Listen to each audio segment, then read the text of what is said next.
madaxweynaha jamhuuriyadda Soomaaliland mudane Muuse Biixi Cabdi Harimo Sharafeedkan waxa uu talagalay inuu ku maamuuso aqoon-yahanadii iyo waxgaradkii ururkii UFO oo kaalin lama ilaawana ku lahaa halgankii adkaa ee lagu xoreeyay jamhuuriyadda Soomaaliland martiqaadkan ayuu madaxweynuhu ugu talagalay inay isku xog wareystaan aqoon-yahanada iyo waxgaradka ururkii UFO si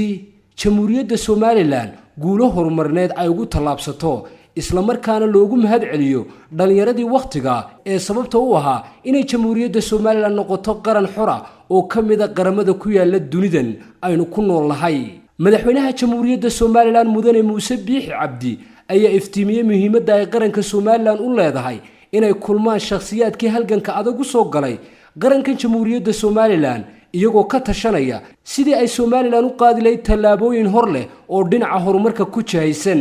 ragga halka jooga badankoodu boqolkiiba 90 targa taageeray ama dil baa lagu xukumo ku jira xabsi cidla ah oo ay sulashan 5 sano 6 sano ama xabsi daaim buu ku xukunaa maxamed daaruudi waa garanaysaa waa iyo maxamed xaaji xamuud iyo cabdi duse iyo hawa tirin inta halka joogto dhome taana waa badankoodu maanta inta ka noolayd waxa nasiib wanaaga maanta inta noolay inay isu yimaadaan oo meel fofo ka yimaadaan waxaan kasoo isbedelin adigu ragga kale oo ciro 3 kii bay gudbaysay Washington DC ragga kale taanina ma waan 6 sano intooda kale waxa laga yaabaa 30 sano la saray iyaga laftoodu oo la soo yimid marka ilaahay waa mahad leh maanta iyagoo nool odayaal isu keenay iyagana inaga la sugan keenay sawirka maanta qaada wuxuu yahay xusuus qaran waa sawir qaran qoladayadii aan xabsiga ay dhibtaa galin meelaha iyagu iska daafacay joogana waa noo faan aad iyo aad baan u mahadnaqaynaa talo cidina dalkeeda kama jecel badna cidina kama waa aragsana inta garanaysan in yar baa garanaysa dadka waxaan seedii sheegay dadka maanta nool ee dalka ka taliya ee qaar wasiirada yihiin ee afarta jirada intooda badan ufa iyo hebel iyo waa ku dhaka maqal way afartaas dadka waxa ma inaan barin wixii dhacay ma inaan sheegin maskaxdooda ma qaadi karto markaad ufa ku celceliso horta ma barigii dawladda xidhbay ku qoreen qura markaad hebel taa waxaan de muxuu ahaa marka waxaan u baahanahay in taariikhdina la fidiyo dadkana inta wax la baro deedikana anagu waxaan idin qoonsanay geesiyaal qaran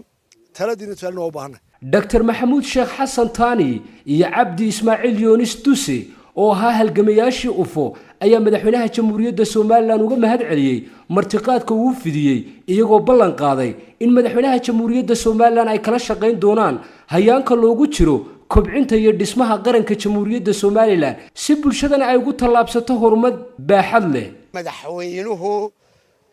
Muuse Biixi Cabdi aqalkiisa ku casumay qadada wanaagsan oo sameeyay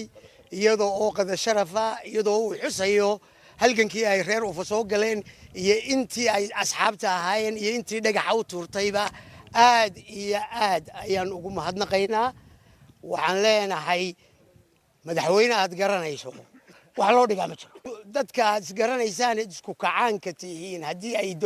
dawlad ay qabtaan dawladdaadna waad ka tirsan tahay taladeeda wuxuun baad ku leedahay maanta waa taa aqalkii madaxweynaha lanagu casumay madaxweyne muusena aad iyo aad baan ugu mahadnaqaynaa diyaarna waxaan u nahay